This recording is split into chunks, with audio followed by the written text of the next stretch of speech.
গত ৩রা November BNP ২৩৭টি আসনে প্রাথমিক প্রার্থী তালিকা ঘোষণা করেছে। এই তালিকাটি দলের চেয়ারপারসন আপসহীন দেশনেত্রী বেগম খালেদা জিয়া, ভারপ্রাপ্ত চেয়ারম্যান জনাব তারেক রহমান সহ জাতীয় নেতৃবৃন্দের পূর্ণ অনুমোদন ক্রমে প্রকাশিত হয়েছে। ঘোষণার সময়ই দলের মহাসচিব মির্জা ফখরুল ইসলাম আলমগীর স্পষ্টভাবে জানিয়েছেন, এটি একটি প্রাথমিক তালিকা যা প্রয়োজনে দলীয় সিদ্ধান্ত অনুযায়ী সংশোধিত হতে পারে।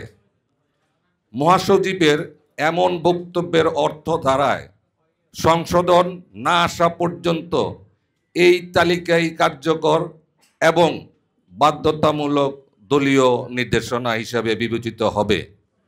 আজকের এই সংবাদ সম্মেলনের মাধ্যমে আমি অত্যন্ত স্পষ্টভাবে বলতে চাই যে বাংলাদেশ জাতীয়তাবাদী দল বিএনপি যেভাবে দায়িত্বশীলতার সঙ্গে আসন্ন জাতীয় সংসদ নির্বাচনের প্রস্তুতি নিচ্ছে, সেখানে দলীয় সিদ্ধান্ত ছাড়া অন্য কোনো ব্যক্তিগত বক্তব্য, অবস্থান বা ব্যাখ্যা দলকে ক্ষতিগ্রস্ত করে এবং দলের মধ্যেই অনৈক্য তৈরি করে।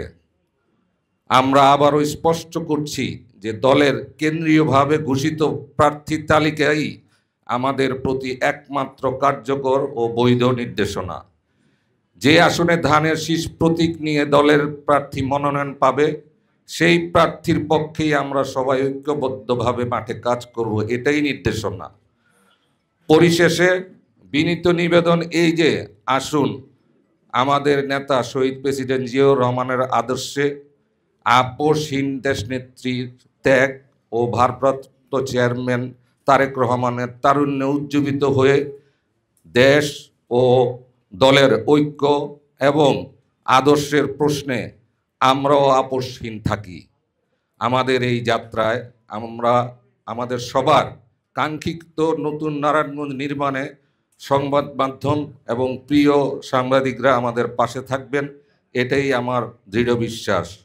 আপনারা সবাই সুস্থ থাকবেন। তারুণ্যের ভাবনা ও প্রবীণদের অভিজ্ঞতার সংমিশ্রণে নারায়ণগঞ্জকে নিরাপদ, আধুনিক ও শিক্ষাকেন্দ্রিক শহর হিসাবে গড়ে তুলতে চাই। আমরা নারী পুরুষ নির্বিশেষে ছাত্র, শিক্ষক, শ্রমিক ও পেশাজীবী সহ সকল শ্রেণীর পেশার মানুষকে সঙ্গে নিয়ে একটি ন্যায়ভিত্তিক ও সম্ভাবনাময় নতুন নারায়ণগঞ্জ গড়তে প্রতিজ্ঞাবদ্ধ। বাংলাদেশ জিন্দাবাদ, বাংলাদেশ জাতীয়তাবাদী দল জিন্দাবাদ। Thank you.